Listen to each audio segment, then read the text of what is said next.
নাটক সম্পর্কে যদি এখনই আসলে সমস্ত কিছু বলে দেই তাহলে তো দর্শকের মানে ইন্টারেস্টে থাকবে না। যদিও এটি সমসাময়িক একটা গল্প। আমাদের বাবারা যেটা হয় মধ্যবিত্ত ফ্যামিলি, বাবারা কিন্তু অনেক স্যাক্রিফাইস করে আমাদের জন্য, ছেলে মেয়েদের জন্য। বাট আলটিমেটলি যে আমরা নাটকের এন্ডে দেখি কি যে মেয়েরা আসলে বাবার কষ্টটা বুঝে না, তারা পালিয়ে যায় বা বাবাকে আঘাত করে। বাট এই গল্পে মায়া যে চরিত্রটা আমি করছি সেখানে ক্যারেক্টারটা ডিফারেন্ট। সে তার বাবার কষ্টটা বুঝে এবং বাবাকে সাপোর্ট করে, বাবার ইচ্ছেটাকে প্রাধান্য দেয়। তো কিন্তু প্রবলেমটা হয় গিয়ে হলো ছেলের বাড়ির তরফ থেকে যৌতুক একটা প্রথা আছে ওই বিষয়টা নিয়ে। আর বাকি কোনো কিছু আমি বলতে যাচ্ছি না, সেটা যদি জানতে হয় নাটকটা অবশ্যই আপনাদেরকে দেখতে হবে।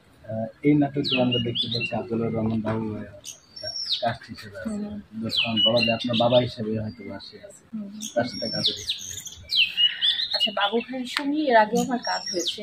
উনি অসম একটা মানুষ, খুবই ভালো মানুষ। যদিও আমার বাবার বয়সী, উনি ওইভাবেই স্নেহ করেন। ওনার সঙ্গে প্রথম কাজের এক্সপিরিয়েন্সও আমার খুব ভালো হয়েছে, এই কাজের এক্সপিরিয়েন্সও আমার খুব ভালো হচ্ছে এখন অবধি যতক্ষণ কাজ করেছি। তো আসলে হয় কি যে এখন আমরা খুব লিমিটেড টাইমের মধ্যে কাজ করি, যেটা আগে হতো কি একটা সিঙ্গেল আমরা 2 দিন 3 দিনে করতাম। বাট এখন হয়ে গিয়েছে সেই টাইমটা কমতে কমতে একদিনে চলে আসছে। যখন একদিনে একটা কাজের প্ল্যানিং হয় তখন কিন্তু আপনার টাইম স্বল্পতা থাকে। সেই জন্য আগে যেমন আমরা কাজের মাঝে একটু গ্যাপ পেতাম কথা বলার জন্য, সেই গ্যাপটা আমরা এখন পাই না। এখন মনে হয় যে মানে দৌড়ের উপরে থাকি, সিন কী করে আমরা এন্ড করবো, তো একদিনের মধ্যে যেহেতু কমপ্লিট করতে হচ্ছে। তো সেই জন্য আসলে কাজের বাইরে আড্ডা দেওয়াটা আমাদের সেটা আর এখন হয় না, কাজের মধ্যে বিজি থাকতে হয়। আপনার কথা প্রেক্ষিতে যদি একটা কথা বলি, আপনি বলছেন যে ফাস্ট কাজ করতে হয়, এতে করে কি আমরা ইন্ডাস্ট্রিতে কাজের কোয়ালিটি হারাচ্ছি?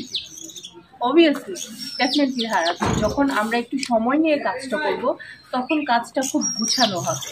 হ্যাঁ, আর এখন হয় কি যে আপনার একটা টাইম লিমিট থাকে, এই লিমিটের মধ্যেই আপনার শেষ করতে হবে। এখন এখানে যদি আমি একটু অ্যাক্টিং ভুল করি বা কোনো কারণে মনে করেন কোয়ালিটি লেস হচ্ছে, তারপর আমাকে কমপ্লিট করতে হবে, যেহেতু এখানে একটা বাজেট জনিত বিষয় আছে। যদি আমি কাজটা না উঠাই আজকে তাহলে প্রডিউসারের লস হবে। তো সেই ক্ষেত্রে হয় কি যে কোয়ালিটির দিকে চিন্তা করে না, কাজের কোয়ান্টিটির কথা এখন সবাই চিন্তা করছে। তো এখন কি করার, মানে যখন মানে স্রোতের বিপরীতে তো আমরা হাঁটতে পারি না। আমরা ভিউ কেন্দ্রিক হয়ে গেছি। ডেফিনেটলি ভিউ কেন্দ্রিক তো হয়েই গিয়েছে। এখন আসলে আগে যেরকম মানুষ অভিনয়টাকে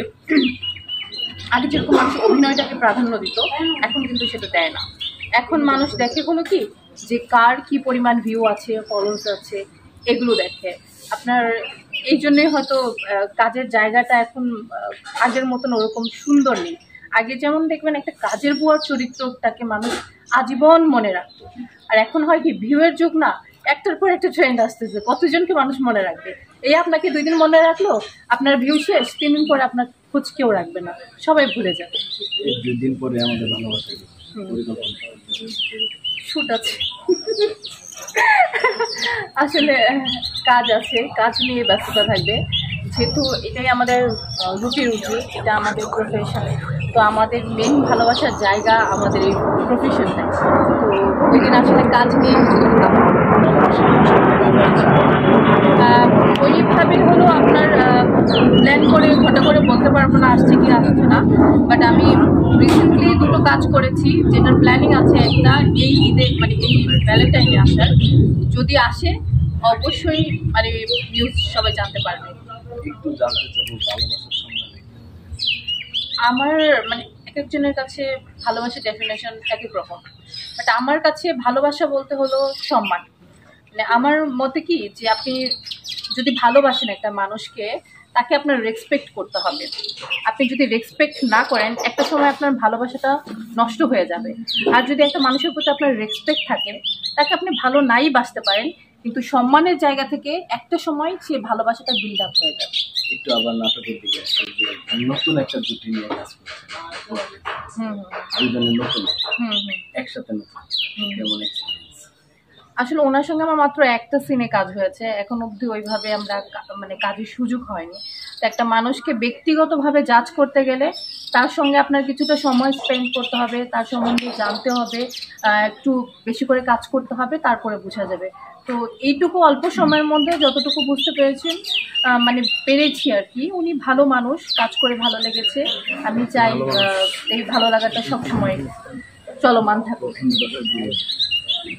দর্শকদের উদ্দেশ্যে একটাই কথা বলবো, আমাদের বাংলা নাটকের পাশে থাকুন, আমাদের নাটক বেশি বেশি করে দেখুন, কারণ আপনারা আছেন বলেই আমরা কাজ করতে পারছি। ধন্যবাদ সবাইকে।